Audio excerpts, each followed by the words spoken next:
веќе помина 10 часот, може и добар ден да си кажеме. Ви благодарам што дојдовте во сериозна бројка да проследите нашата дебата и ви благодарам што и воедно ви се извинувам што малку почекавте за незиниот почеток, сепак од оправдани причини. Веднаш на почетокот ќе кажеме дека имаме една измена во составот и во редоследот на говорниците.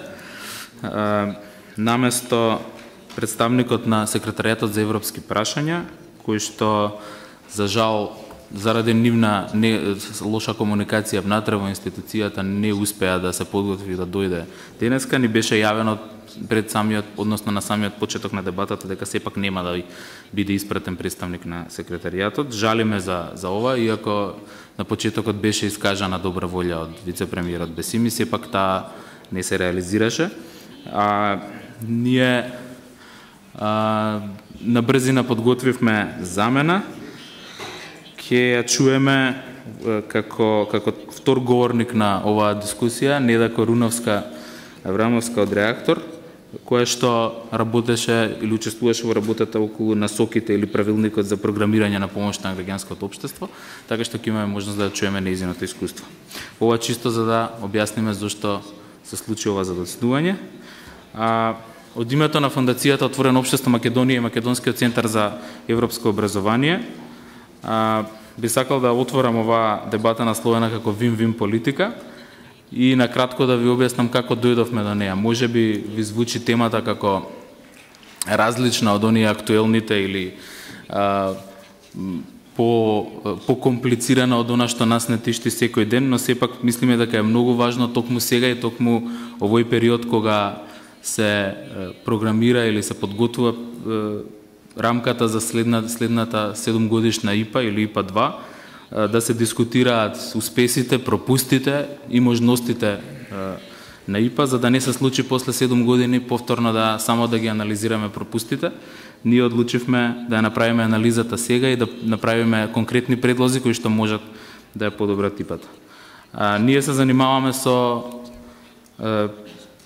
ИПА фондовите веќе подолго време, а во последната година и пол поинтензивно.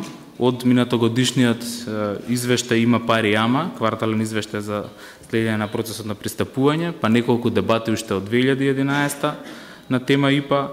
Неодамна издадовме и policy brief или документ за јавни политики на оваа тема, па се до последниот извештај, односно 18-тиот квартален извештај о следењето на процесот на пристапување, кој што се вика вин-вин политика. Токму овој извештај е непосреден повод за оваа денешна дебата.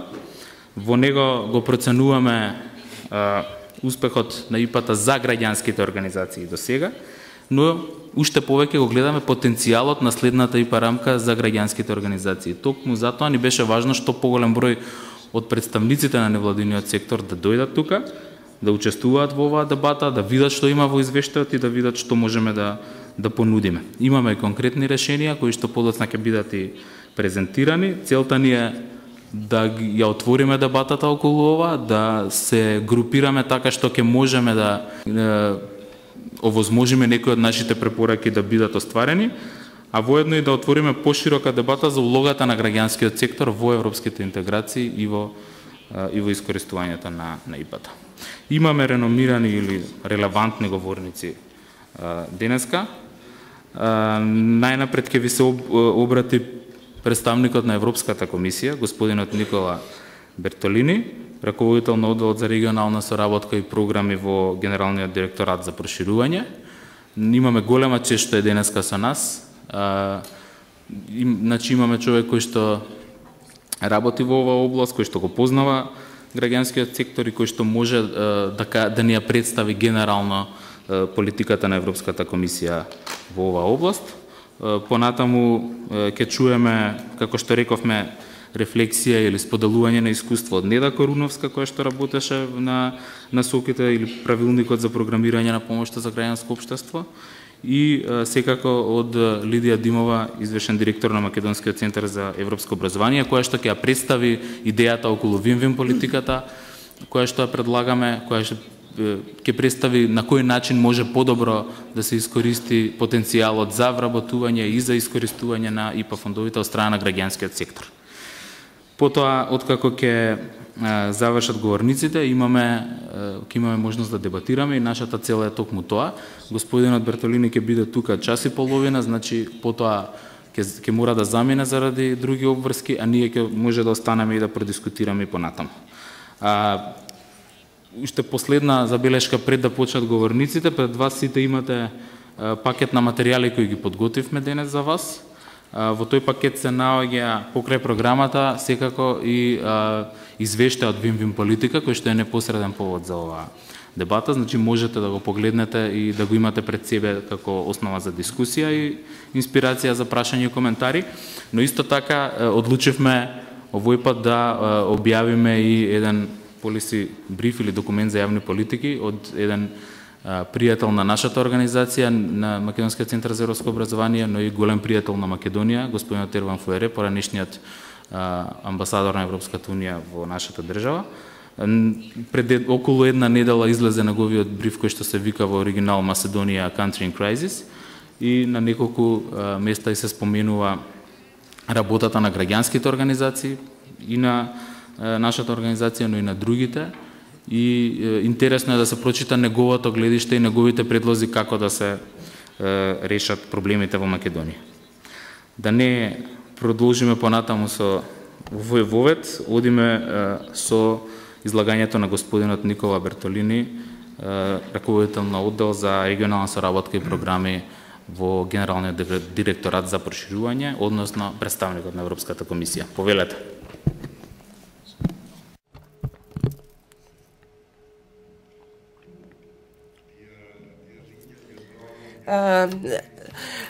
Драги пријатели и гости, ви благодарам што ме поканивте овде на оваа дебата. Ние ја земавме можноста за да бидам тука присутен наместо да одам на бескорисни состаноци, дојди да зборуваш на пред голем дел од граѓанските организации во земјата и јас со задоволство прифатив оваа покана. По 4 години поминати во Црна Гора, ја како раководител на делегацијата, ја се вклучив во Генералниот директорат проширување минатата година и веднаш што стигнав таму, постоеше отворено место за раководител во рамките на самиот сектор за граѓанско општество. И јас ги прашав моите колеги која е стратегијата за поддршката на граѓанското општество.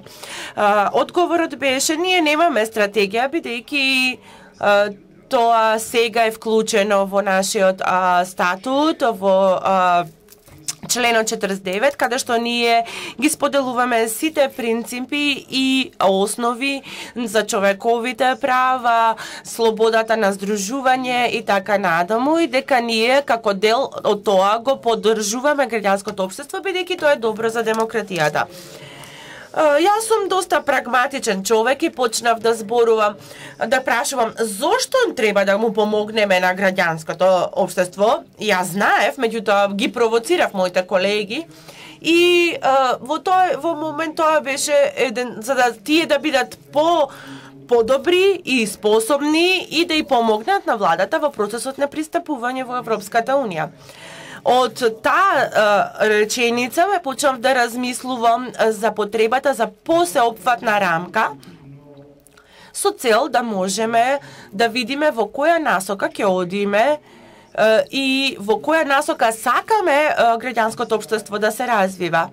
И почнавме со елаборација на насоките за поддршка на граѓанското општество во регионот на проширување, од проширувањето, и во следните 7 години.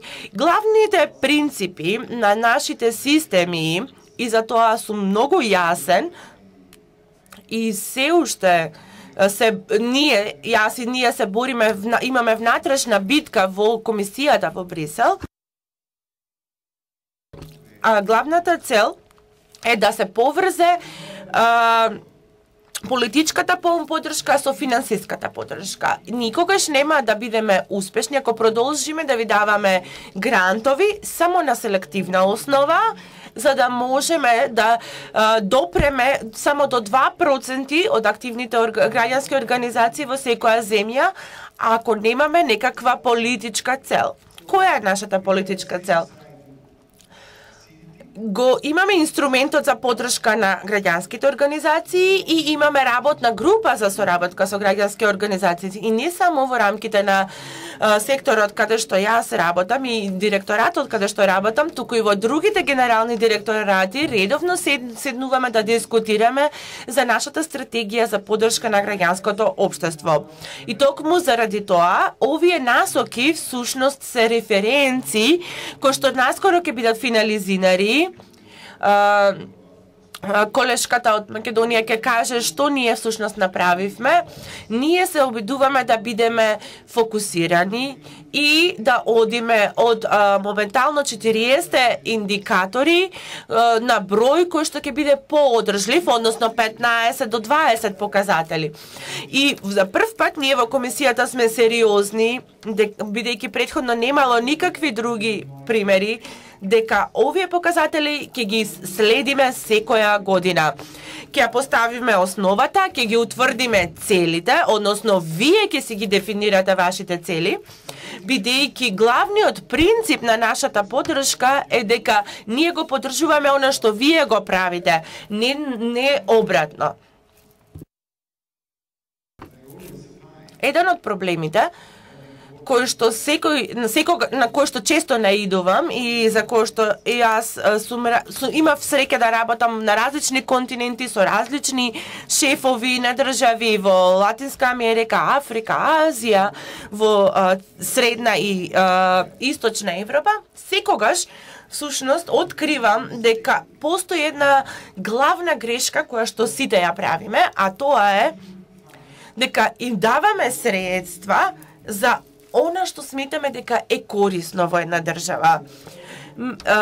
Кажано е дека ние треба да ви помогнеме во она што вие сакате да го направите или да го сработите.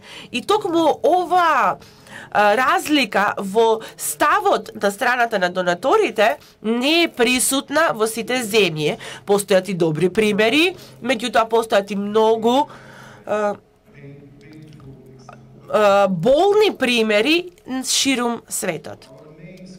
И токму заради тоа,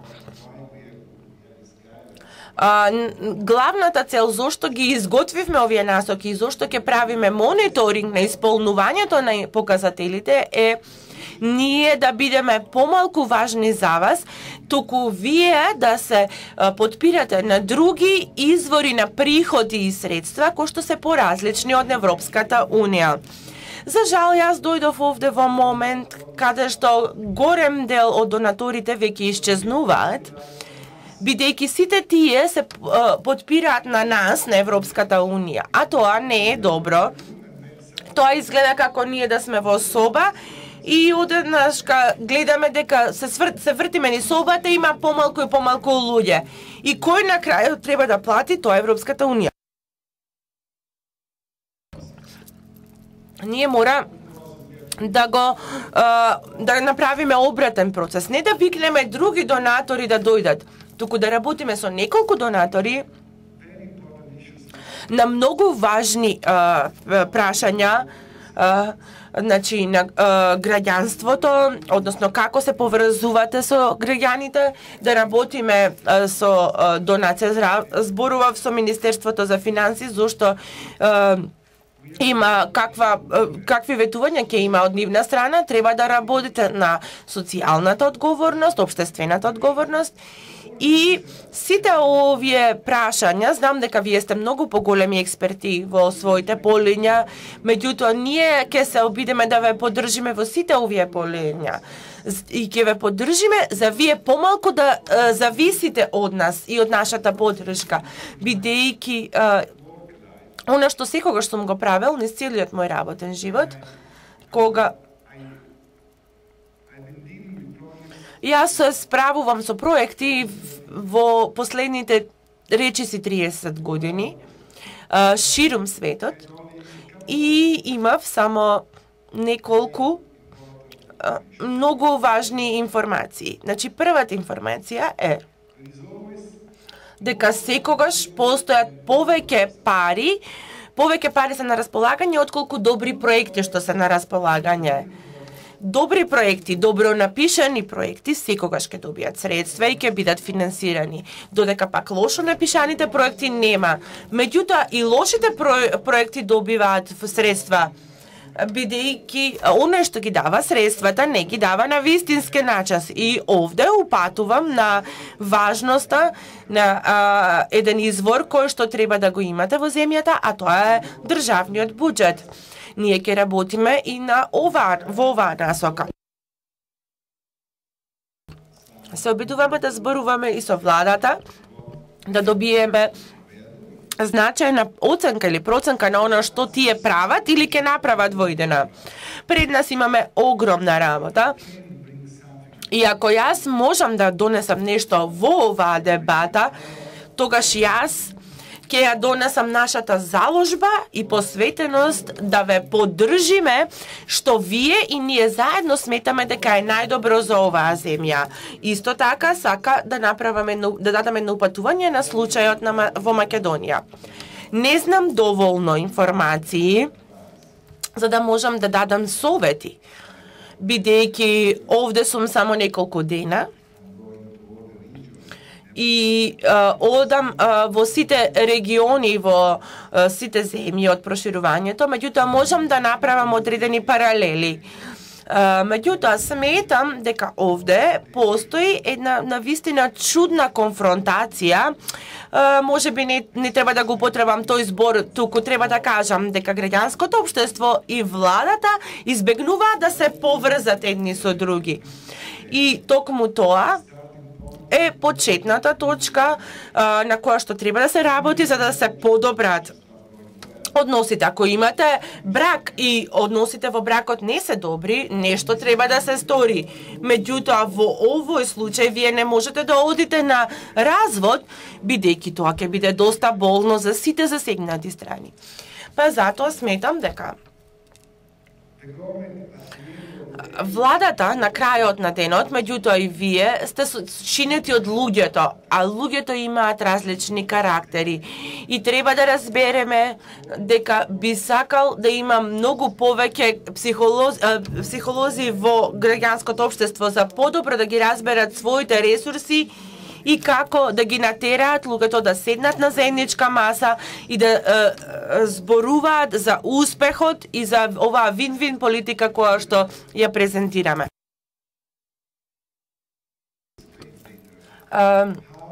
Во документот всушност не видов предлог како вие ќе дојдете да седнете на иста маса со владата за да дискутирате за финансиските средства и за нивната поддршка.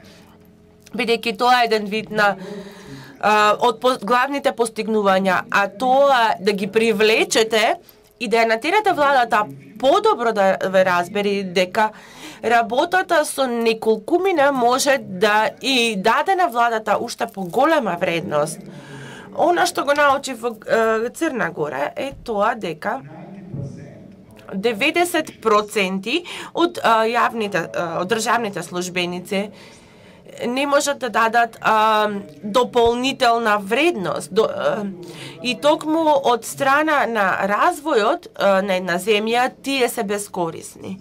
Меѓутоа, жал ми е што морам да го кажам, ама реалноста е таква. Не знам каква е јавната администрација во Македонија, меѓутоа не верувам дека таа е многу поразлична од оваа ситуација.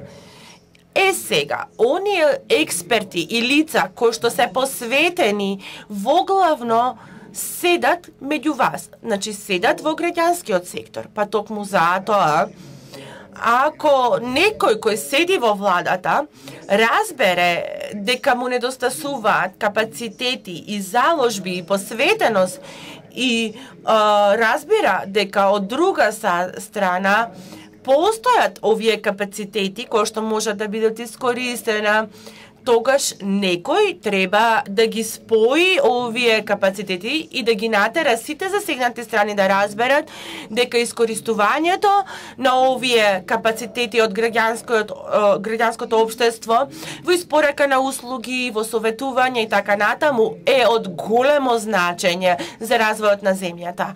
Ова е нашата најголема грижа и токму заради тоа ние всушност работиме на подобрување на климата за работа на граѓанските организации. И дури сега почнувам да разбирам, иако само неколку дена сум овде во Македонија. Па така, малку по малку, чекор по чекор, ние ќе можеме да напредуваме, меѓутоа важно е да имаме поставени цели и принципи кои што ги следиме и дека треба да се обидеме, да стапиме во контакт со вас, за да можеме ние да ја завршиме нашата работа на најдобар начин. Таксо обезбедува поддршка, тоа веќе е функционално повеќе од 4 години, меѓутоа ние мораме да разбереме која е излезната точка на нашата техничка помош. Кога ќе ја завршиме? Значи, треба да има техничка помош, меѓутоа и владата треба да биде вклучена во развојот на граѓанското општество. Овде ќе престанам, бидејќи постојат многу идеи и ќе оставам простор за другите говорници. Многу за вредните забелешки и вредните искуства кои ги споделивте со нас. Тешко е да се каже дали постои каков е бракот меѓу владата и граѓанските организации, но секогаш кога се зборува за брак, особено меѓу институции или меѓу сектори, е тешко да се одреди каков е односот и како ќе се развива.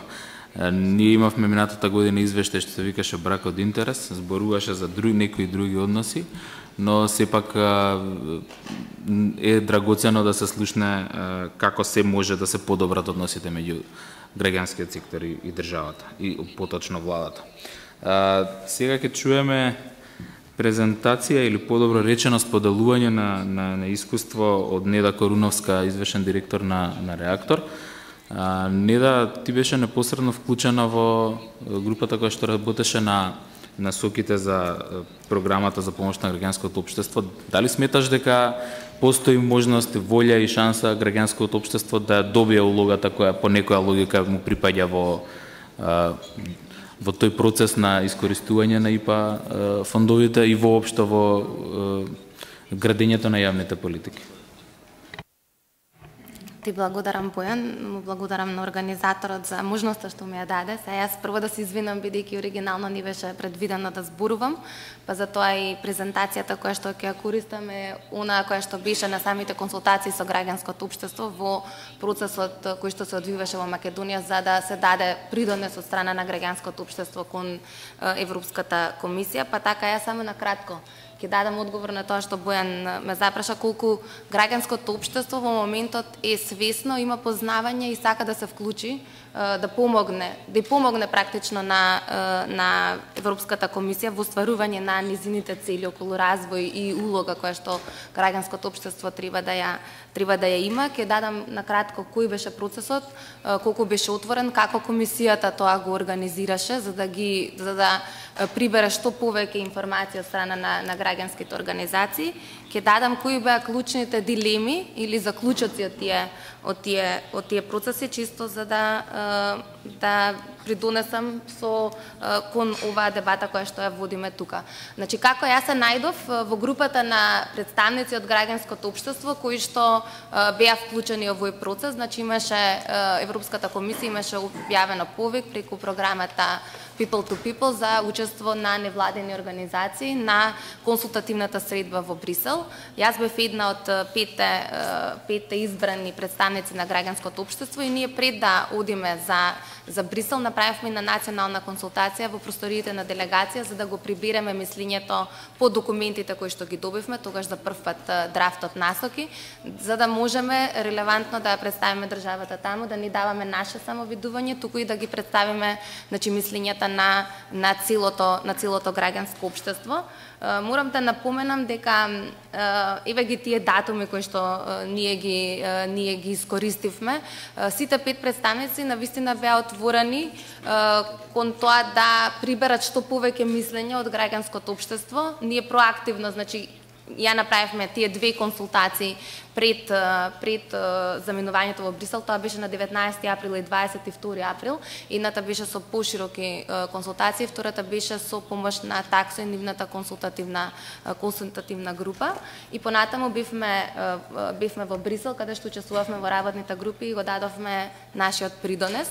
Веднаш чим се вративме од Брисел, уште еднаш на 13 мај имавме информативна средба да представиме што беше дискутирано во Брисел и да го најавиме процесот кој што следуваше, кој што беше најавен од страна на комисијата. Тоа се уште едни консултации кои што беа и со помош на таксо во 3 града во Македонија, меѓутоа беа и отворени на веб страната на делегација и на комисијата. Значи по 21 мај, кога имаше ревидирана верзија на насоките, се отвори нов процес на консултации, па ние бевме во 4 всушност работилници, 3 со невладените организации. Се обидовме да го опфатиме целата територија на Република Македонија и повторно уште една со ЛАК групата на таксо. Значи ова е околу процесот. Од сите овие консултативни средби имаше писмени коментари од Македонија кои што беа пратени во Европската комисија, а морам да напоменам и после овие коментари уште еднашка Европска комисија имаше до август можност за повторно писмен инпут од страна на граѓанското општество. Сега моја оценка, морам да кажам, јас ќе најдам, мислам дека овдека. Значи, навистина, може би поради времето на консултациите, кои што никако се погоди со процесот на консултации околу ИПА-2, мислам дека имаше голема, како да кажам, конфузија помеѓу граѓанското општество, зашто се овие консултации околу насоките, зашто треба да бидат националните консултации околу ИПА програмирањето и која е целта на овие 2 паралелни процеси. Ние се обидовме колку можевме нели на овие консултации да дадеме акцент на тоа да ги вратиме, да речам, невладините организации од она строго секторско размислување зашто треба средствата во нивните матични сектори додат визави она што е пошироката слика или хоризонталната слика или кои се прашањата кои што треба да добијат поддршка од страна на Европската комисија, кои што се хоризонтални, односно се однесуваат на сите невладини организации, без разлика на полето на кое што работат, односно кои се оние заеднички проблеми за граѓанското општество, кои што треба да бидат приоритизирани од страна на Европската комисија. Не сум сигурна колку во тоа успеавме, меѓутоа мислам дека она што беше како заклучок од сите овие консултации беше дека е многу важна политичката поддршка од страна на Европската комисија и како таа ќе се поврзе со финансиската поддршка. Значи, навистина текстот на насоките беше оценет како релевантен, соодветен и дека навистина ги идентификува проблемите на граѓанските организации. Не беше до крај јасно на граѓанското општество како корелира рамката која што е пропратен документ на тоа и како таа ќе биде адаптирана на националните приоритети. Значи, националните репери остана, како да кажам, приоритет кој што е најважен практично за граѓанското општество во Македонија. Второ беше независната оценка, значи се инсистираше на тоа да има соодветна годишна независна оценка и мене ми е драго што и представникот од Европската комисија го потенцираше тоа во неговиот говор. Значи, навистина таа оценка да го мери напредокот, односно да ги идентификува проблемите кои што и практично успесите кои што граѓанското општество во текот на наредните 7 години ќе ги постигнува и последно, врзано со политичката поддршка, е што се планира односно прашањето како и граѓанското општество и Европската комисија на каков начин или кој ќе биде процесот да обезбедат навистина поддршка од страна на националните власти на оваа рамка на Европската комисија, или како да се обезбеди дека националните власти ќе ја прифатат таа стратегија или барем дел од стратегијата како приоритети на самите национални влади, бидејќи без нивно активно учество процесот на развој и на позиционирање на граѓанското општество ќе биде многу потежок. Тука јас не би должела многу, мислам дека сумирав, може дел од вас учествуваа на овие консултации, меѓутоа на крај ќе си дозволам сега веќе кога имам говор, не да го злоупотребам формат, меѓутоа да дадам свое мислење. Се инсистира на поврзување, односно многу повеќе се идентификува проблемот на губење на поддршката на општеството кон граѓанскиот сектор или немањето на членови, немањето на вклучување на граѓаните, или она што мислам дека на англиски многу подобро се дефинира со зборот constituency.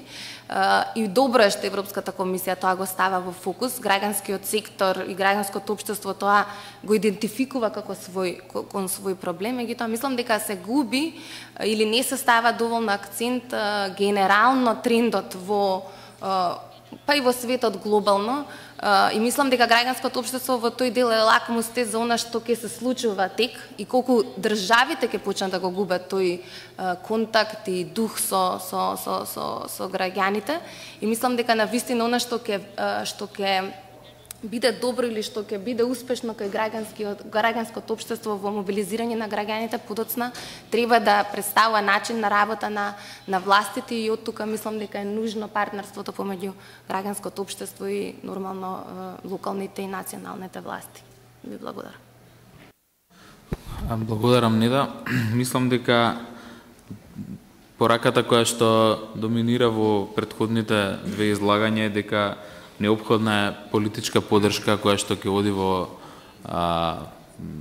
поддржување или зајакнување на финансиската поддршка, и дека едната со другата треба да бидат врзани за да имаме успех во она што го правиме и резултатите што ги очекуваме. Друго, дека е потребна постојана или годишна оценка на она што се работи, односно на целата условно речено инвестиција во граѓанскиот сектор и во тие индикатори.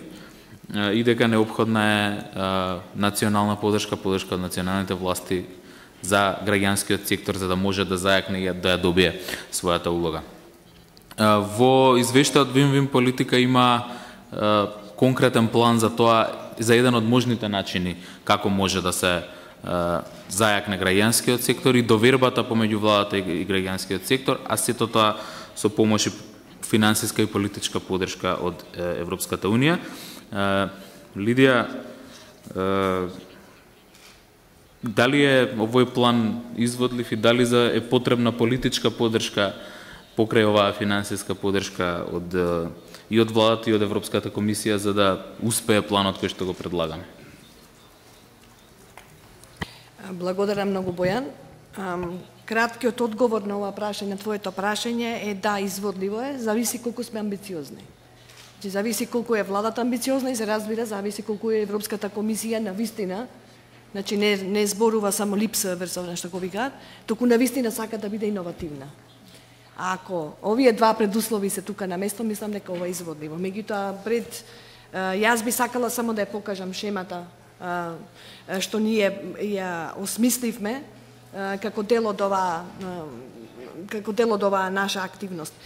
Предпоставувам дека на сите вас ви е познат на нашиот Accession Watch, на секои 3 месеци квартални извештаи излегуваат и ја следиме состојбата на пристапување на Република Македонија во Европската Унија, меѓутоа овој Accession Watch се разликува. Овој извештај беше различен затоа што сметавме дека треба да влеземе во дебатата што моментално се одвива на ниво на ЕУ околу програмирањето на ИПА-2 и да понудиме нешто што може во вистинско време да се искористи.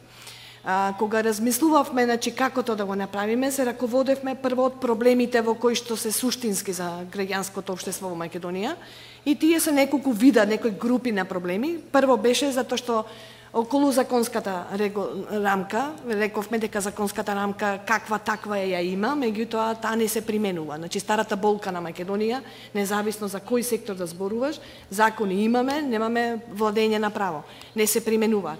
Така што иако ја имаме рамката, се уште немаме, иако законот за фондација е донесен во 2010 година и за Дружение на граѓани, се уште немаме организации со статус на организација од јавен интерес. Тоа е прво. И второ, се уште нема финансиската рамка, каде што ќе се нели ветена уште во 2010-та, да подсетам, каде што ќе треба нели граѓанското општество, организациите да добијат одредени бенефиции околу даночните олеснувања. Понатаму, околу другата болка на граѓанскиот сектор во Македонија е тоа што нема доволно средства на располагање. Мислам дека господинот Бертолини добро го анализираше овој проблем.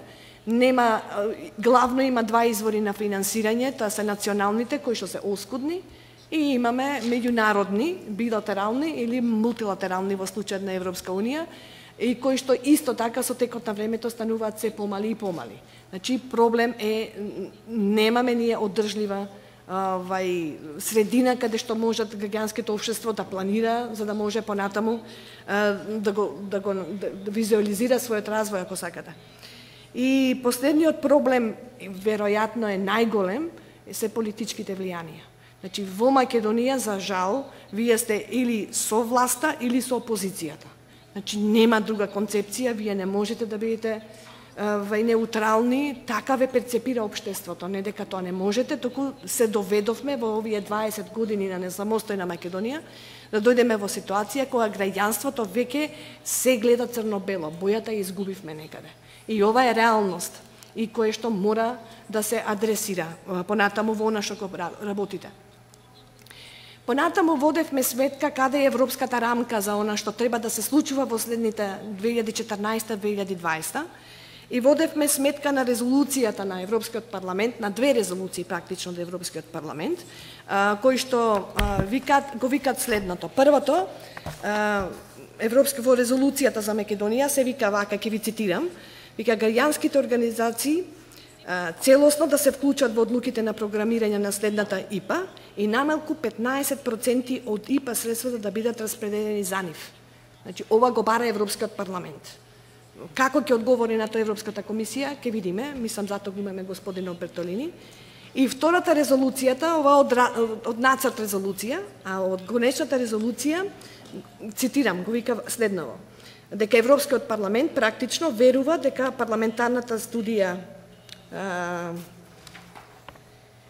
за инструментот за предпристапна помош покажува потреба владата да се посвети на градење партнерство со граѓанското општество и да основа национален фонд преку кој ќе обезбеди кофинансирање и така натаму. Значи се водевме од тие ни ја дадоа нас основата во размислувањето околу пишувањето на овој извештај и практично она што го смисливме дека треба да се направи е следново. Јас ќе ви ја покажам шемата за да може да дискутираме. Значи, она што ние го предлагаме е следно. Викаме дека според ИПА-2, бидејќи во ИПА-2 имаме секторски приод, ќе има сектори. Значи, дали ќе бидат 5-6 независно. Значи, не е битно, тие се секторите овде. И согласно резолуцијата на Европскиот парламент, викаме 15% од секој од секторите да бидат наменети за граѓанското општество. Ако ИПА е околу 600 милиона за 7 години за Македонија, значи на годишна основа тие 15% би биле околу 12 милиона годишно или вкупно, значи 90 милиона од ИПА-2 би се одвоиле за граѓанското општество. Од друга страна, другиот извор на финансирање е буџетот на Република Македонија и еве ги ставките од каде што има да се финансира граѓанското општество. Тие се неколку ставки. И од сите тие ставки викаме дека ако владата учествува на принцип на паритетни фондови, нели, ако направиме посебен еден фонд каде што ќе се слеваат овие средства, и тој фонд го крстивме фонд за развој на демократија, не попусто, значи не викаме за европски интеграции, бидејќи не ни е таа крајната цел. Крајната цел ние да созрееме, да имаме демократија на вистина, која што ќе може дури да понуди подобра демократија отколку таа што е на Европска унија. Значи, таа ни е крајната цел, и да го направиме овој фонд од каде што ќе се финансираат, нели, невладините организации. Кога ќе го направиме овој фонд, значи вкупно вредноста што ќе се собират на парите годишно би била 24 милиона. И сега викаме овој фонд треба да се потпира на 4 главни столба практично, значи да нуди 4 битни работи. Прво е од 1%, сметаме дека 15% е добар процент, да одат за градење на капацитетите на граѓанското општество. Меѓутоа не е на принципот на таксо, како што до сега имавме, значи не на принцип ќе имаме ние обука во кој што ќе се собереме сите, па на некој ова му треба, на некој тоа му треба, туку повеќе ова да личи, не знам, некој ако следи повеќе подолго малку Европската унија, се надевам господин Бертолини знае, на времето имаше во ЕУ еден процес што викаше Рајамон процес, во 90-тите уште со Фаре. Значи, што беше тоа? Значи, имаше посебен фонд во кој што вие си аплицирате за обука. Например, од година ќе има Европската комисија, целата помош практично ќе биде тотално преуредена. Имате два начини, ако се занимавате со ЕУ, тоа да го направите, да седнете во канцеларија и да потрошите месеци и месеци и месеци, проучувајќи, нели, регулативи, не знам што, или додите 2 дена во Брисел, има организации што дават обуки, и да поминете низ обука и да се вратите дома, да знаете понатаму како да истражувате. Ама за таа обука ви требат 2000 евра, например, додите да се вратите. Овде ќе аплицирате за таа обука. Значи, мене ми треба обука за тоа, него му треба за нешто друго, на трет му треба за нешто трето. Секој според своите потреби, а не сите на купчек имаме обука на граѓанско општество. Значи, тоа е она што го замислуваме тука под градење на капацитети. Понатаму викаме 30% да бидат од парите додат за проекти. Проекти кои што би биле во насока на 5 приоритети на влада. Значи, според програмата на владата, толку пари ќе се дават на доњени организации, логично би било владата би требало да биде заинтересирана да ги спроведува своите 5 приоритети и толку проценти би одело за тоа. Третиот стол практично би било за 20% би биле за адхок грантови, за работи за кои што не можете да предвидите. Например, сега има ИПА-2. Она што не можеме да го предвидиме уште лани, значи не знаевме како ќе се одвива консултативниот процес. Значи сега ако имаше ваков грант, ќе беше едноставно да се конкурира и да се добие грант, и за да можеме ние да се преслушаме кој би бил нашиот инпут во ИПА-2. Значи, граѓанското општество да даде по-суштинско значење, би можело се финансират од вакви, од овај фонд, тие 25% за адхок грантови. И последното најважно е 35% за кофинансирање. Значи, ова е обид што уште во стратегијата за развој на граѓанско општество ние се обидовме да го турнеме, меѓутоа владата го избрише, не беше заинтересирана. Се видиме сега дали вакаво концепт на сето заедно може да помине. Што е ова 35% кофинансирање? Тоа се пари со кои што вие треба да учествувате во европските проекти, бидејќи сите барат кофинансирање. И ова кофинансирање, ако ви го обезбедува владата, значи односно нели фондот за развој на демократијата, во тој случај тоа не значи дека ви ги дава парите на слепо. Значи тие пари може да ги поврзе со нешто што нели вие ќе го направите во рамките на она што владата го очекува. Начинот како најдобро може да ги поврзе тие пари со активните мерки за вработување. Овие 9 работни активни мерки за вработување, ако ги анализирате, ама баш во сите, дури и таму каде што ви се чини на прв поглед дека нема улога граѓанското општество, например во пилот за плодоуживатели на земјоделско земјиште, дури и таму може да даде инпут граѓанското општество. Значи ќе го поврзе со активните мерки за вработување. Што значи тоа сега, да бидам конкретна? Ако ние имаме проект од 100.000 евра, сме аплицирале да добиеме проект од ИПА, нели? Значи, и треба да обезбедиме 10% кофинансирање. Значи, 10.000 евра ќе дојдат од тука. Значи, ние би аплицирале во фондот и би барале од овај фонд 10.000 евра. Во тој, значи, од тие 10.000 евра што нас ке ни ги одобри фондот, може да ги поврзе со активните мерки за вработување, да ни каже, окей, вас ке ви ги дајме овие пари, меѓутоа, ке треба, не знам колку млади, да ги примите да поминат низ програма за волонтерство, ќе треба да поминат низ практиканство, ќе треба да организирате јавни работи.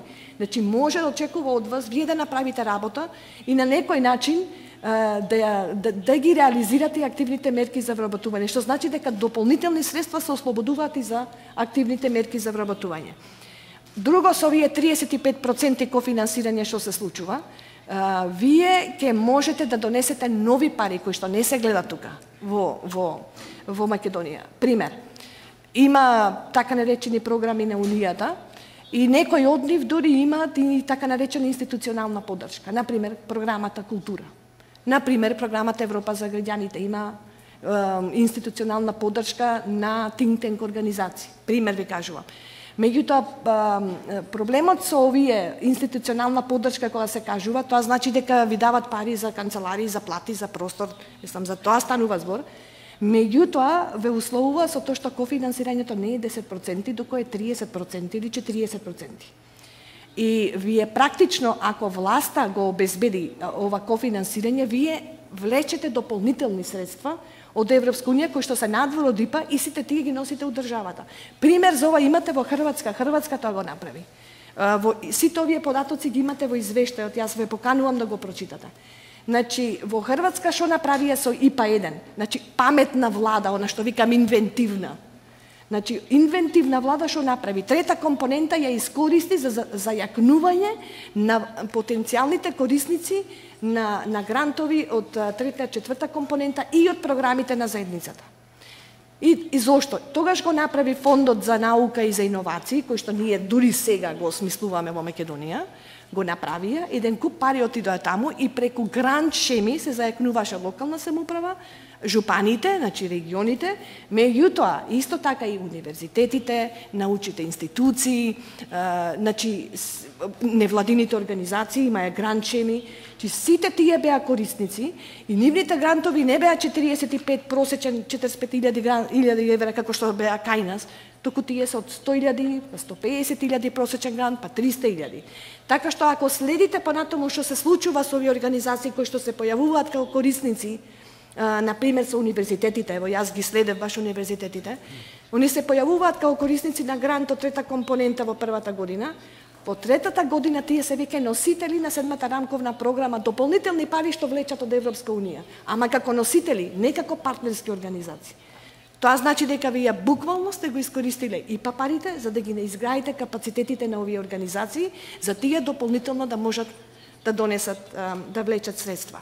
И сега ова шема има само уште две дополнувања што мислам дека се многу битни. Прво, ако и кофинансирањето, ако веќе го давате, мислам дека треба да го поврзите со статус на јавен интерес. Значи, по правило, тие организации кои што ќе добијат вакво кофинансирање треба да има статус на јавен интерес. И втора работа, мислам дека треба да се развие стандард за независност, бидејќи поради политичките влијанија во државата. И тој стандард за независност би бил многу едноставен, односно треба да се смисли само како да има правило дека за да учествувате во кофинансирањето не смеете да имате повеќе од 35% финансирање од еден извор. Нека ви биде тоа влада. Че не повеќе од 35%. Така што јас ако имам 65% финансирање од други извори, а не од влада, ја нема да молчам за проблемите што се случуваат во мојата држава и да бидам, нели да имам цена со која што ќе ме купат. И обратно, така што може да се направи и овај нели принцип да може да профункционира. И последно, значи, она што нашето истражување базирано на докази, бидејќи има еден куп докази во истражувањето, докажа дека доколку владата ова го прифати да го направи, тогаш во временската рамка 2014-2020 ќе се вработат во Македонија минимум 7.700 луѓе со плата, со пратени придонеси, со сите марифети што би се рекло. Или, ако сакате, 1100 луѓе ќе имат вработување за 7 години. И плюс ќе имате околу 250.000 луѓе кои што ќе имат дополнителни хонорари за на дополнување на нивните плати во текот на тие 7 години. Од податокот ова од каде ни е, од единствената гранча има во Македонија кој што е, морам да кажам, исклучително успешен, еден од ретките успешни проекти на ИПА, и каде што од 0,7 фонд 0,7 милиона фонд наменет за невладини организации, 14 невладини организации земаја средства, беа финансирани, и од тие средства практично беа вработени 30 луѓе на полно работно време за една година и околу 1000 луѓе добија хонорари од по 100 евра. Значи, аплицирана тоа на новата финансиска перспектива, бројките се многу добри. Со само 15% и плюс убавината на целова што владата не треба дополнително да обезбеди пари, доку треба само да ги реорганизира постоечките пари. Се надевам дека ова е доволен предизвик, дека ќе отвори простор за дебата. Мислам дека е добра шеба за ние како граѓанско општество да се залагаме, да ја исполниме и да се надевам дека ќе имаме доволно аргументи за пред влада и пред комисија да можеме да го протуркаме. Благодарам. Благодарам, Лидија. Мислам дека сега е прилично појасно што предлагаме, на кој начин и од каде би можело сето тоа и да биде финансиски подкрепено, а јасно е од каде би дошла и политичката поддршка. Така што се надам дека овие три излагања беа доволна основа за да добиете инспирација да искоментирате или да поставите прашања. Имаме доволно време за прашања и коментари. Повелете, да? Да, се разбира, Андреа. Не сакам да коментирам, ама сакам за да биде до крај јасно. Лидија, а уште еднашка за 15% што треба да додат односно за парите кои што треба да додат од нашата влада. Само на крајот кажа дека тоа се постоечки средства и треба да се реорганизираат. Мислам дека тоа остана нејасно. Повели, Ја мислам дека е јасно. Ова е граѓанско општество, знаат дека владата има извори на финансирање. Ние ги побаравме кои се тие извори и тие се 4 столба практично, тоа е од делот на буџетот и општините исто така имаат, дури има фондови и агенции кои што дават пари. Верували или не, на наше изненадување, има и чудни извори на финанси што нас не ни беа јасни од зошто. Се тоа така, меѓутоа постојат. Ево, например, ние бевме многу изненадени кога видовме дека 5 милиона денари годишно пензискиот фонд дава на невладини организации. Значи, не знаеме, 5 милиона е, не знам. И не знаем, ама кои притом тоа не се за државни пари, сепак, нели? Ке видиме, тоа е веќе втора постапка. Значи, она што нашето истражување покажа, а морам да кажам дека повеќе од половина од институциите не ни пратија одговор, значи она што ние го имаме е апсолутен минимум. Убедена сум дека ако имаме пристап до информации подобар, дека и повеќе пари владата троши за невлади, отколку што ние бараме практично 12 милиона.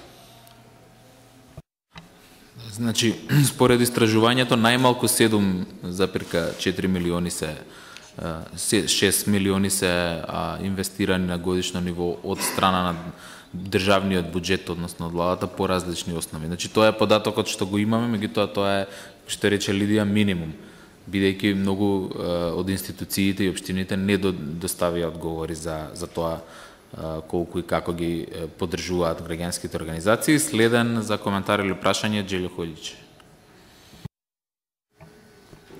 Благодарам. Јас би сакал да искоментирам околу политичката поддршка. Мислам дека некако ја забораваме атмосферата во државата која е наметната. Освен што немаме политичка поддршка реално од владата, таа мислам дека го подкопува самото граѓанско општество. За пример би ја земал реакцијата на ВМРО ДПМН на последниот двомесечен извештај на Транспарентност Македонија, каде што они ги нарекуваат антидржавна и мафијашка организација. Ние очекуваме од тие луѓе кои од таа партија седат во владата да имаат некаква соработка со невладиниот сектор, а всушност нели за брак се потребни двајца. Веќе се години од провладините партии и провладините медиуми, луѓето кои реално работат во граѓанското општество се нарекувани како странски платеници. И во една таква атмосфера како можеме да очекуваме да владата не да престане со тоа, туку и финансиски да го помогне граѓанското општество во целите нели за подобро општество за сите нас. Ние од граѓанското општество по логика бараме демократија, а мислам дека они имаат за цел политичките мокници кои моментално владеат со државата да ја стопираат демократијата. И моето прашање би било следно: ако Хрватска има паметна влада, дали нашата влада е глупа, а при тоа и злобна? Фала. До кого е упатено прашањето, само да прецизираме? До Лидија? Джелјо, сега се сеќавам што кажа господинот Бертолини на самиот почеток на средбата. И ќе ти кажам надвор на кафе. Ама бидејќи се лобираме владата за да го протне ова, како можам да ти одговорам на ова прашање? Благодарам. Дали има некој друг коментар или прашање? Повелете. Малце една дополна на последната сугестија што беше околу од каде има пари може да се најде и кај може да се наоѓаат. Ќе ви кажам една кратка сугестија, односно искуство кое што исто може да се искористи. 2003-2004 година бева една група каде што истражувавме колку пари има од лотариите, игрите на среќа. Ќе ви кажам еден податок кој што сигурно ќе се сетите дека ќе помислите и ќе кажете дека е од прилика така. Со 220 кладилници во Македонија, тогаш Фершпет ја држеше лотаријата, верували ли не, годишно се собира тогашни, збориме за 2003 година, каде што имаше само 220 кладилници во Македонија, помеѓу 400 и 700 илјади евра пари, каде што само 5 луѓе во државата располагаа. И тоа го докажа. Меѓутоа се заташко. Може да мислите денеска, каде што имаме преку 2,5-3 илјади кладилници, а ќе ви кажам од како се собираат тие пари. Например, сте уплатиле некој тикет, сте добиле 30-50 денари, живеете во аеродром, а сте го уплатиле во Ѓорче, сте биле на кафе. И сега вам, односно нам, патот ни е поскап од аеродром до Ѓорче и тоа останува. Во рок од 60 дена, кладилниците се обврзани да го вратат, нели тие пари се веќе уплатени. Моја лична предпоставка, бидејќи имам можности да допрам до така ситни информации од овој калибр, не големите, али моја мислење е дека помеѓу 1,5 и 2,5 милиона евра се ова пари кои што ги раководат уште од времето на 90-тите години, 97-8 година до ден денеска, не се сменила таа многу група на луѓе, 3 до 5 се, некои. Така да, како представник во едно време на една друга организација, ние предлагавме, бас денеска што Лидија и Македонскиот центар за европско образование го предлага, значи посебен фонд за развој на демократија или посебен фонд кој што ние го крстиме за граѓанските организации, каде што секторски секој од тие организации би можело да учествува, да аплицира, секако да добива средства на квалитетни проекти, бидејќи господин Бертолини кажа има многу повеќе пари, него што имаме добри проекти, бидејќи денеска на крајва сме сведени на тоа и предпоставам дека неголема дел организации кубуриме, да не речем така, со средства, бидејќи мора да кажеме и свесни сме тоа дека имаме популистичка влада која што е најголемата невладина организација, да не кажем во регионот.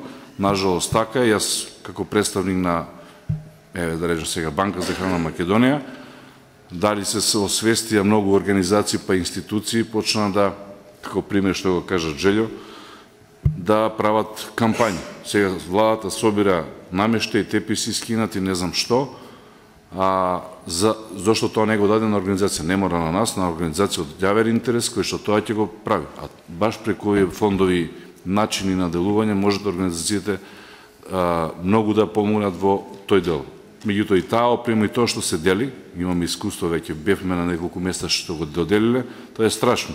Значи тоа е срамота прво за нас граѓаните, затоа што даваме нешто што не е корисно, а успат викаме дека сме хумани. Така да цел дека имаме најголема невладна организација да не биде влада, до тогаш ќе мора да сите заедно навистина, не со критики и напади секогаш, меѓутоа со реални факти и аргументи да излеземе пред институциите и да укажеме на тоа дека сепак сме ние линкот помеѓу тие институции и граѓанството, односно граѓаните.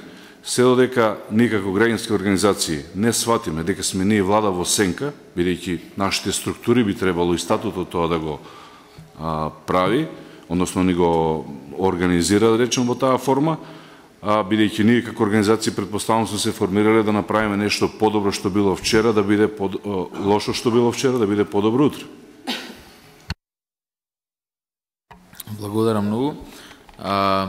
Иако е тешко замисливо што го предлагаме до крај да биде остварено денес, сепак како што веќе беше кажано, важно е да знаеме ние што сакаме, што бараме и за што се залагаме сега во овој актуелен момент кога се подготвува следната рамка за ИПА.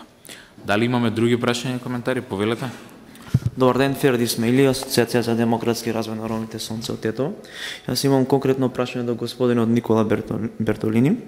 Имено во ИПА единицата ИПА-1, градење капацитети, имаше, знам, фондови за ромското прашање, поточно за јакнење на капацитетите на кабинетот без ресор Неждет Мустафа, се искористија, како тоа се искористија, нема да навлагам повеќе во таа дискусија, меѓутоа прашањето ми е во делот на ИПА-2, дали има, знам дека нема според моите информации, и која е можноста да се направи, значи, притисок да има посебен фонд за ромското прашање во Република Македонија. Благодарам.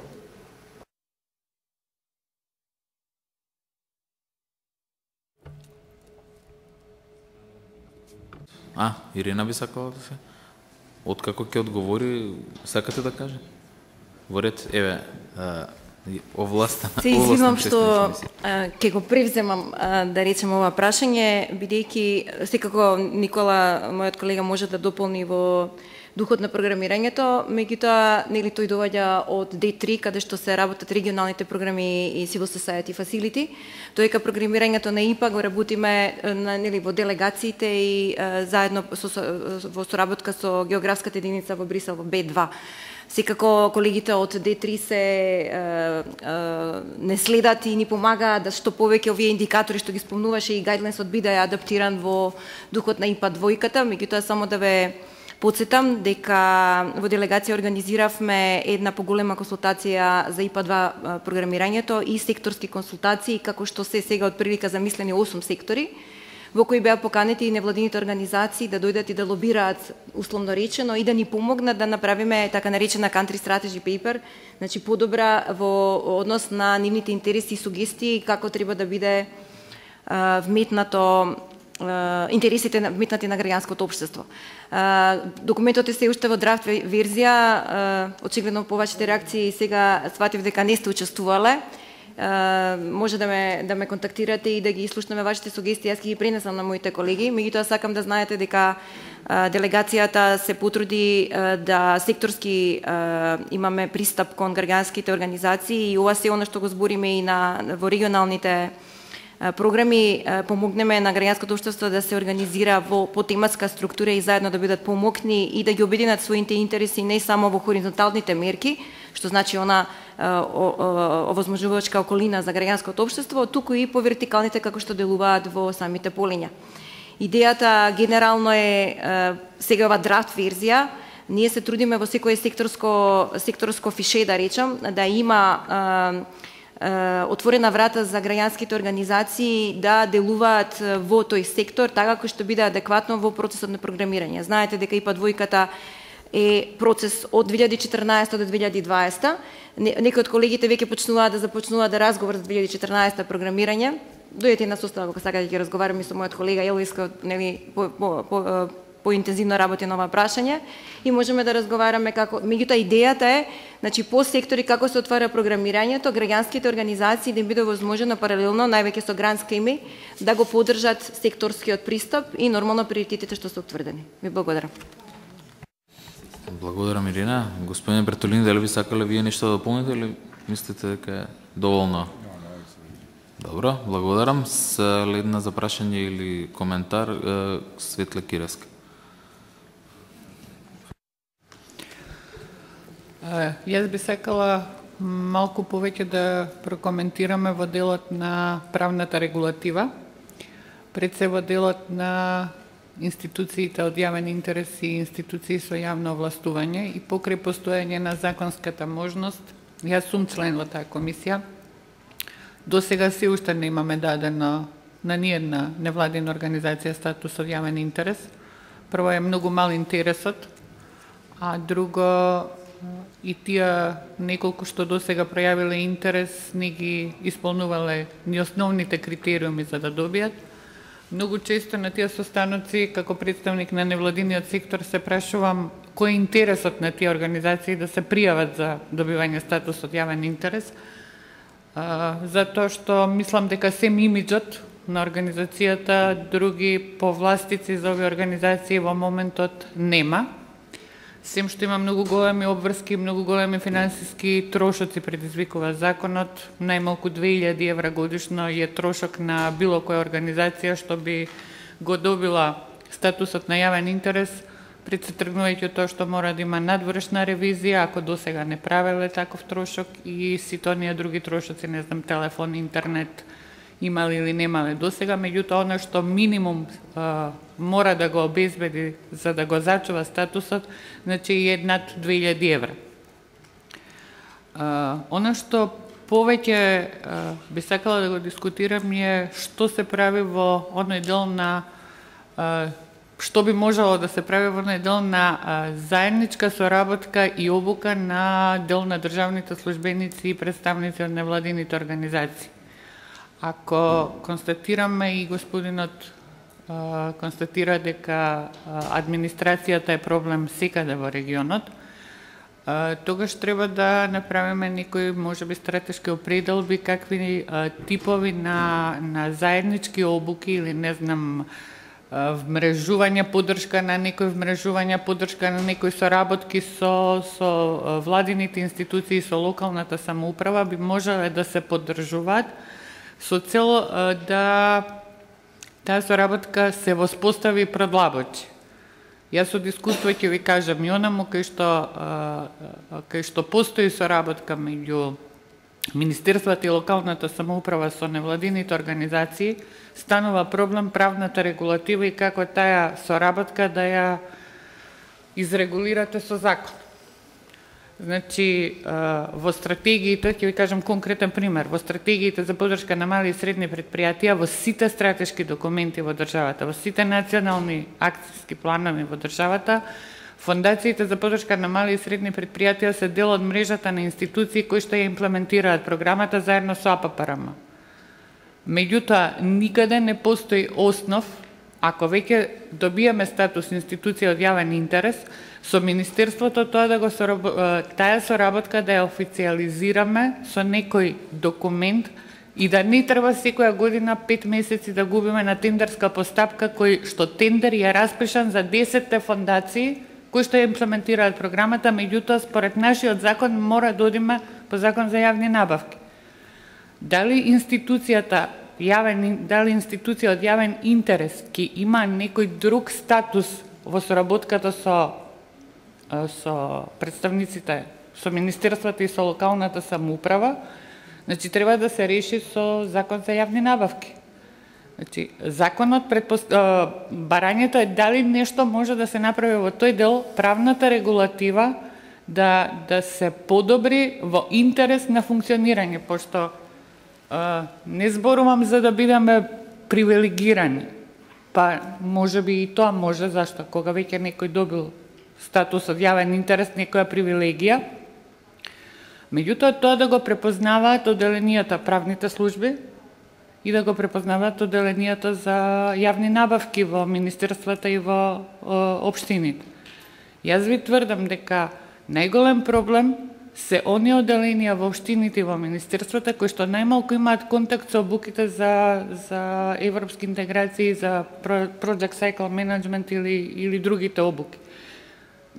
Од искуство ви кажувам, одделенијата за правна поддршка се најмалку вклучени, претпоставувам, во тие обуки и во целиот процес, за да на крај добивате ситуација во која некој вели дека меморандум за разбирање не е во согласност со нашиот закон. Јас не знам, не сум правник, можеби нашиот закон не препознава меморандум за разбирање, меѓутоа имате куп институции во државата каде што правната служба официјално ќе ви потпише со документ, ќе ви го даде, дека меморандум за разбирање согласно нашиот закон не постои. Како правен акт не постои, не обврзува никого. И не го сакат ни да го поминат во службата за да некој дојде до градоначалникот или до министерот на подпис.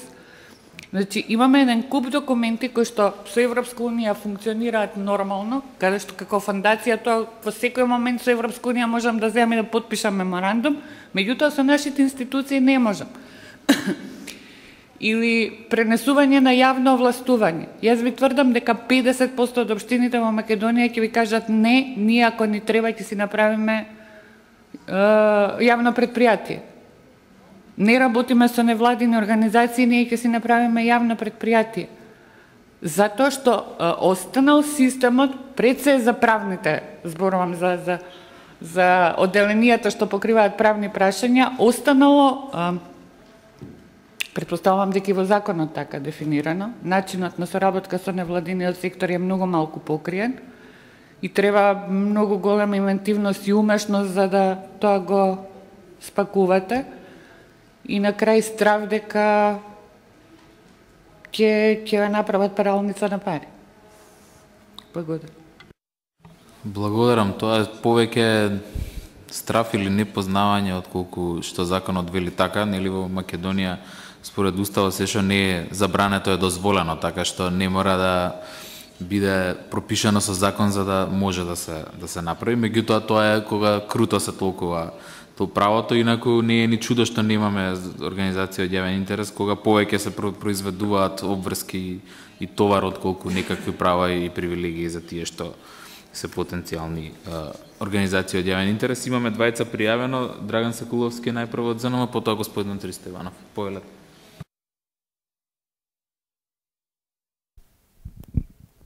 Добар ден на сите. Моето име е Драган Сакуловски и доаѓам од Сдруженијето на новинари. Благодарност до организаторите за поканата и драго ми е што господинот Никола Бертолини, кој што е воедно висок представник на Директоратот за проширување на Европската комисија и релевантен индивидуален субјект за развој на граѓанското општество во овој регион, е присутен во оваа просторија. Јас немам прашање, само имам една молба и би сакал да малку говорам во контекст на колегата што пред малку зборуваше во врска со политичкиот контекст и граѓанскиот сектор во Република Македонија, имено да истакнам дека во последните години, па и претходно, од секогаш одредена граѓанска иницијатива, доколку навистина пречи на одредена влада, таа била етикетирана или била релативизирана во одреден контекст. Меѓутоа, во последните 2-3 години тоа малку се надградува и се спушта на персонално ниво. Јас би сакал да го замолам господин Бертолини во секоја прилика нашите власти ги потсеќаат дека тоа е противуставно и дека тоа сериозно влијае на градење на недоверба меѓу граѓанскиот сектор и владата. Имено разговараме тука за како да подобриме политиката во нашата земја помеѓу граѓанскиот сектор и владата, а при тоа забораваме дека процентот на доверба е многу мал. Иако и последниот индекс од 2013 има некој покачување, сепак останува мал. Ќе продолжи да биде мал, се додека индивидуи кои што се критични према власта бидат етикетирани како соросоиди, како платеници, како шпиуни или како непријатели на државата. Затоа би сакал повторно да повторам, да го замолам господин Бертолини да ги потсеќа од време на време структурите на власта дека е противуставно се прави контраорганизација, контраграѓанска иницијатива и кога нема аргументи да се етикетираат индивидуи, да се става нивната слика на телевизија и на вестник, а при тоа да бидеме свесни дека национализмот во државата расте и дека тие индивидуи се ставаат во потенцијален ризик. Фала. Благодарам. Бидејќи беше коментара, не прашање упатено до некој, го одиме понатаму со заинтересираните. Извинете, почекајте само микрофонот да дојде до вас да ве чуеме. Ристо Иванов, менеджмент консалтинг асоциација на Македонија, МК 2000. Благодарам на поканата да бидам на оваа трибина и на почетокот би сакал да им честитам на изработувачите на извештајот, навистина голем труд. интересни податоци, фактографски добро организирани и најважно доста инвентивно што би требало да биде внесено како барање на граѓанскиот сектор за периодот 2014-2020 година.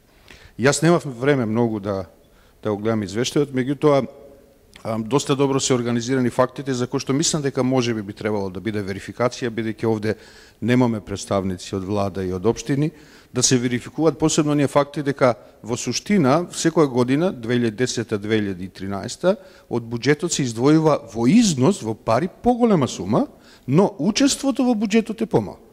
Значи како пари се повеќе, но како учество во буџет се помало. Втората интересна работа што не знам да мислам не може да прочитам би прашал, излегува дека многу малку пари од тие алоцирани се доделени. Дали е тоа точен податок, бидејќи едно е да се алоцират, друго е да стигнат до невладните организации. Третиот факт е дека сепак сумите што се дават се многу малку. Некаде околу 5000 евра, што би значило тоа не би било некакви големи проекти, туку краткорочни активности. Следното што може да се забележи како аргументи е дека системот или јавноста, транспарентноста и критериумите за доделување не се нити воедначени, нити пак така разработени за да може да се знае како некој би добил одреден грант. И последното дека отсуствува стратегиска рамка со кој што ќе се знае што може да се очекува наредните 6 години. И мислам дека тоа доста добро е аргументирано. Оно што би сакал само да укажам на некои работи што се во правец на олеснување на диалогот или овозможување на диалогот не само на ниво со власта, него и со општините, би било следното. Прво, мислам дека доста јаки факти постојат и разработка на тенденциите за поддршка на граѓанскиот сектор и заради тоа би требало некои политички кои што се не се поврзани со граѓанскиот сектор, него политички ставови, ако може да се преформулираат, да се прикажат фактите, а не да се искажуваат политички ставови. Втората работа, многу повеќе да се потенцира ставовите на Европа, компарирани со Македонија, бидејќи голем распон, ако се мери 15% во однос на сегашниот процент. И следната работа, ако со некого сакаме да разговараме, не треба да разговараме само што тој он да прави. Треба да разговараме што ние ќе правиме. Значи, подеднакво мислам дека би требало да се потенцира дека отсуство на стратегиска рамка не е само за владата, туку и за самиот граѓански сектор, за самиот себе си. И дека тој дел може би требало некако, ако и постои можност да се опфати, бидејќи тој дел е опфатен само според бројот на граѓанските организации. Значи, трендот на дали се зголемуваат или намалуваат, меѓутоа мислам дека би требало овде малку повеќе да се даде преглед што се бават, во кој дел се бават и дали може да се обезбеди барем од тие поактивните граѓански организации да се искреира одредена стратегиска рамка која што би била основ зашто се барат сите овие работи што морам да потенцирам. Мислам дека се многу добро разработени и дека се аргументирани, што е најважно, баш се вин-вин политика. Благодарам. Благодарам многу. Мислам дека ќе ги земеме предвид овие коментари. Имаме, прво имаме прашање, па потоа Лидија ќе... Димитри Голабовски од Сдружение Аква од Струга.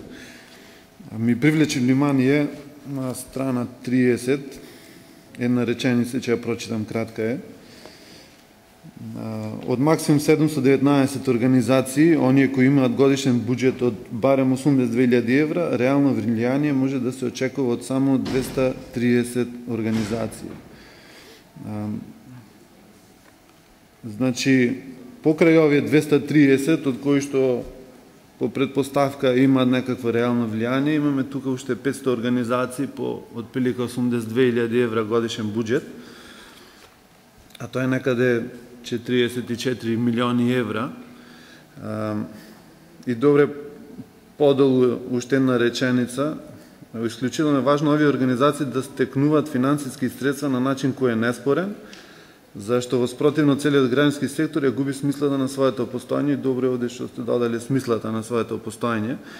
Сега, мене прашањето ми е зошто овој терминот реално влијание се позиционира во група која што генерира создавање на така наречена нова буржуазија. Тој термин го наметна господинот Шенкер на заминување, нели, точниот назив него му беше новата донаторски насочена бурзазија се позиционира во центарот на општеството и тоа удобно и прилагодливо. Значи, по предпоставка дека токму ова група е финансирана од ЕУ грантови, затоа што и со оглед на сумата предпоставам дека и оттаму може не може од друго место. Значи, тоа ми беше прашањето. Благодарам. Благодарам. Најпрво Лидија, а потоа ќе чуеме коментари од господинот Бертолини пред да замине. Ништо, јас само сакав на Ристо да му реплицирам и да му се заблагодарам. Мислам, кога доаѓаат вакви пофални зборови од човек како вас, мислам, навистина ви благодарам. Јас се надевам дека ќе имате можност малку повеќе во детали да го прочитате. Ви стоиме на располагање да се видиме и да дискутираме и како можеме да го подобриме ова. За мене, факт е дека отсуствуваат дел од невладините организации, нели, условно кажано на другата страна. Меѓутоа, мислам дека представниците кои што се веќе тука дојдени на оваа дебата, поприлично се репрезентативни и мислам дека нели сепак има тежина овај скуп, за да можеме понатаму, нели сепак да се надеваме дека ќе создадеме нешто за да го зголемиме притисокот.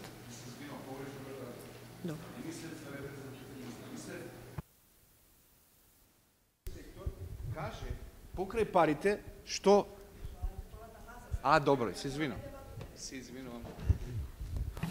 Добро. Се надевам дека ги разбравме поентите и она што сакавме да кажеме и дека сепак ова представува почеток на еден процес кој што би сакале ние како организација да го иницираме или барем да даеме придонес. Господинот Бертолини, пред заминување би сакал неколку коментари да сподели со нас. Повелете. Прво, благодарам на преведувачката која што работи само за мене. И по моето заменување ти ќе можеш да се одмориш малку. Втора, постојат неколку коментари кои што би сакал да ги направам и да одговарам на апелот кој што ми беше испратен. Да, јас ќе апелирам до владата да биде по-транспарентна. Меѓутоа, дали вие и верувате на владата? И тоа е прашање за вас, не само за владата, за да можеме да имаме подобро функционирање во општеството. Во однос на ИПА 1 2007-2013 година, во случајот на Македонија е многу критичен случај и токму затоа сметам дека мораме да зборуваме за тоа. Вие треба да зборувате за тоа. Процесот на децентрализација кој што се одвива во Македонија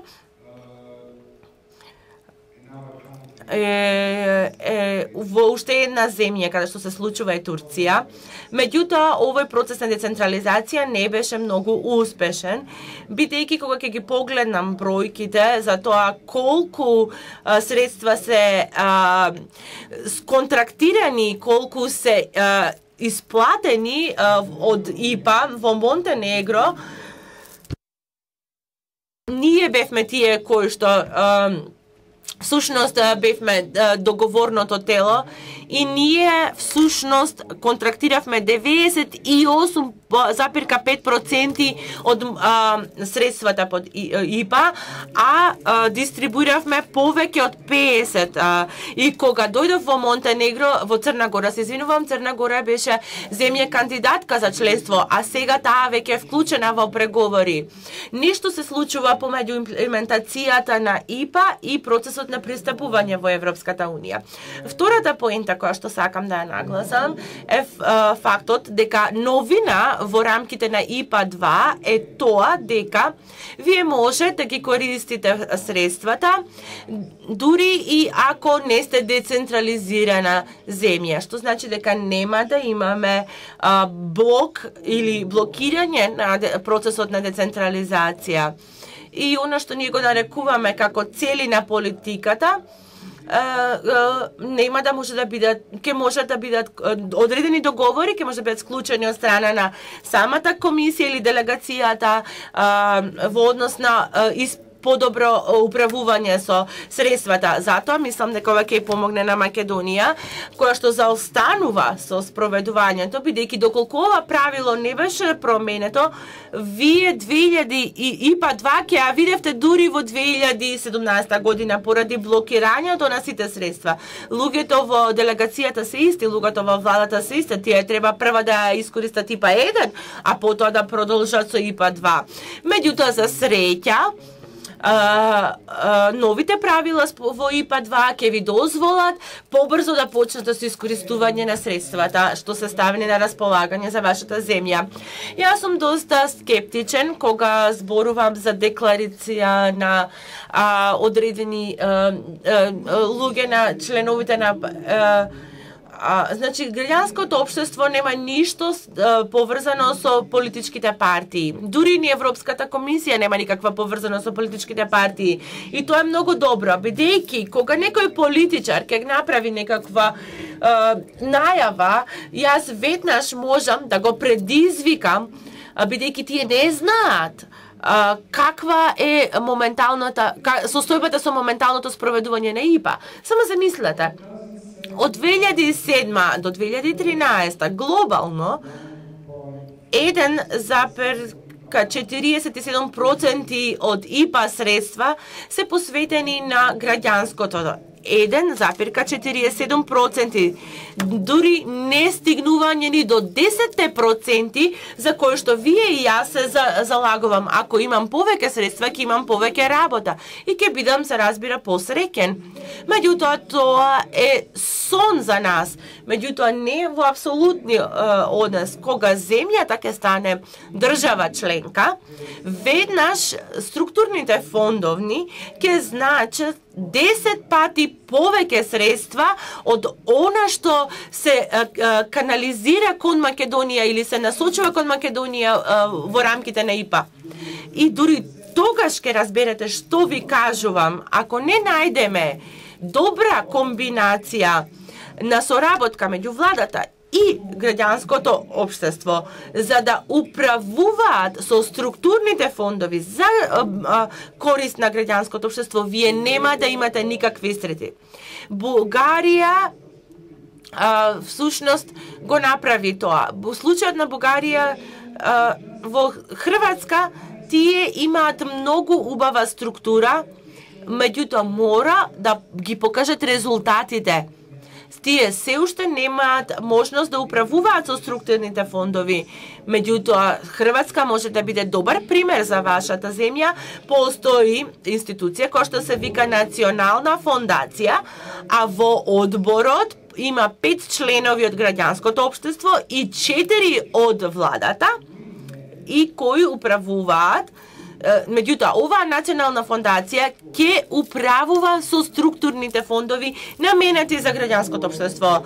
И мојата грижа во Хрватска е дека Организацијата за антикорупција нема да добие средства, бидејќи од времето кога Хрватска стана држава членка, ние немаме што да кажеме дека тие сами си управуваат со средствата.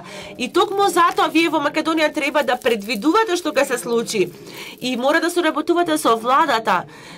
Дека времето кога оваа земја ќе влезе во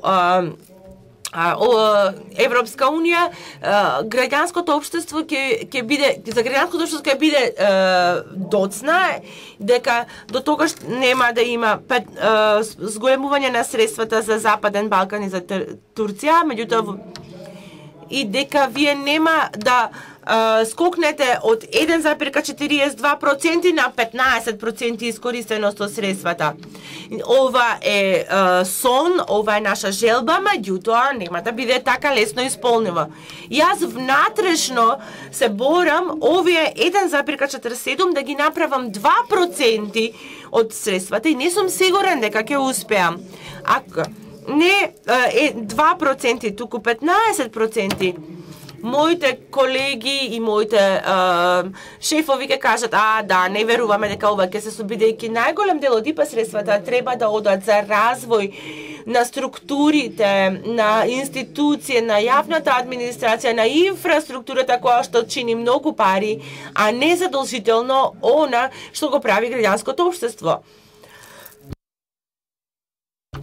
А сега доаѓам до втората поента, која што е дека она што ние можеме да го финансираме со овие 2% не само од ИПА средствата, туку и од средствата во една. Овде има 3500 организации регистрирани. Меѓутоа, не знам кои 35 од нив, односно тој 1% ќе можат да имаат корист од средства. Дури следната недела имаме ние семинар на кој што ќе дискутираме за ова прашање. Значи, постои дихотомија поместо грантови за активности, каде што можеме да обезбедиме вработување, меѓутоа тоа е времено. Меѓутоа, која е целта за вас да вработите луѓе една година, меѓутоа подоцна да им кажете, извинете, проектот заврши, сега треба да најдете друга работа. Ова не е одржливо решение. Вие не можете да си дозволите да го направите тоа, бидејќи тоа е против политиката за вработување на Европската унија. Меѓутоа, оперативните грантови, институционалните грантови за организациите, ќе ви го обезбеди минимумот за вие да можете да ја продолжите вашата активност или акција, полето во кое што сте добри или оно што добро го сработувате, бидејќи ние не треба вие да бидете во конкуренција едни со други за да добивате европски грантови. Ова е еден вид на погречна порака која што се испраќа, бидејќи ние ве ставивме во надпревар едни со други за да добиете пари, финанси, да организирате конференции, меѓутоа ние би сакале да видиме одржливи активности и акции. Меѓутоа вие сакате да имате пари за вашите луѓе да опстанат. Меѓутоа треба да го смениме начинот на кој што ние ве поддржуваме. Затоа и ве охрабрувам да дискутирате за тоа како ИПА 2 треба да го поддржи граѓанството општество, меѓутоа мора да се фокусирате и да бидете ориентирани кон испорака на резултатите. Треба да го смените трендот на испраќање средства, туку да бидете фокусирани и да работите на одржливоста на вашите активности. Ако ние не сте во можност да направите оваа промена, тогаш ние нема да можеме да ви обезбедиме добра поддршка, бидејќи делегацијата и комисијата меѓутоа имаме инструмент за поддршка на граѓанското општество, каде што координираме се и имаме проектно фише за Македонија, кој што е додека мене. И ако видам работи кои што не се согласувам, нема да ги поддржам. Затоа мора да работите заедно и да најдете најдобар начин на кој што ќе можете да го вашиот глас да биде слушнат од страна на владата. Благодарам. Да, ние ќе треба изгледа да бараме повеќе од 15 за да добиеме 2. На кратко, Лидија, потоа одиме со последното прашање. И јас имам прашање за господинот Бертолини. Само едноставно прашање. Дали смета дека Civil Society Facility е sustainable?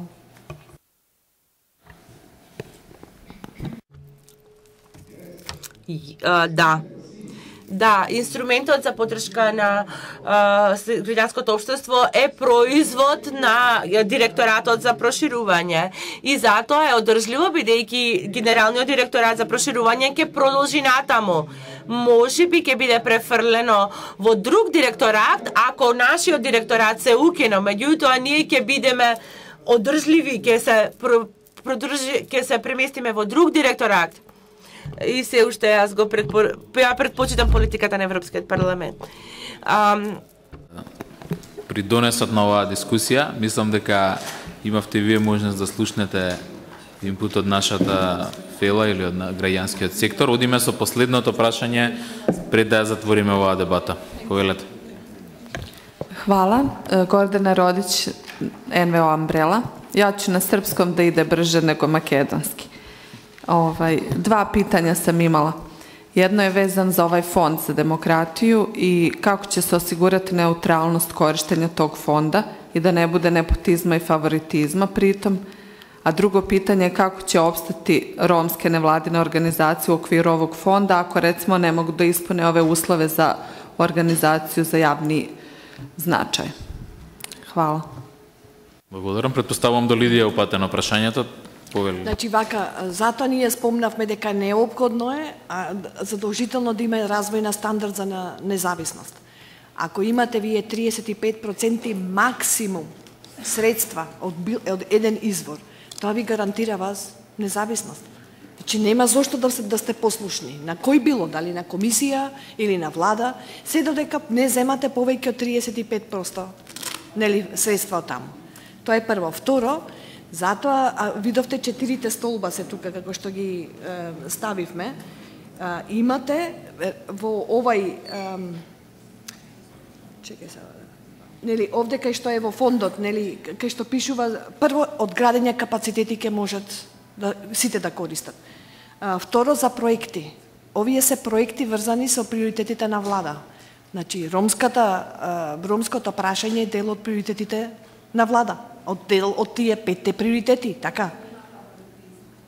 Ама во ред, сега тоа, мислам дека барат од мене детали кои што прво треба да кажат дека окей, ова е добро, потоа ќе ги развиеме деталите. Меѓутоа има од каде да се финансират и не само ромите, доку и спортските организации, и уметнички, тие што се занимаваат и со уметност, за сите. Мислам дека има начин како тоа да се изведе. И јас не сум толку, мислам, 15% за невладин сектор, мислам дека е многу, ама тоа на почеток ние со калкулиран ризик влетовме во приказната, меѓутоа не мислам дека господинот Бертолини исто така е down to us. И тој си ја гледа малку својата градина и не мислам дека е ова толку неизводливо да се излобира. На крајот на криштата мора да водиме сметка. Значи регулативата ја изготвува Европската комисија, ама ја донесува Европскиот парламент заедно со Советот. Значи, што ќе каже Европскиот парламент, тоа ќе прави комисијата. Тука да немаме дилеми.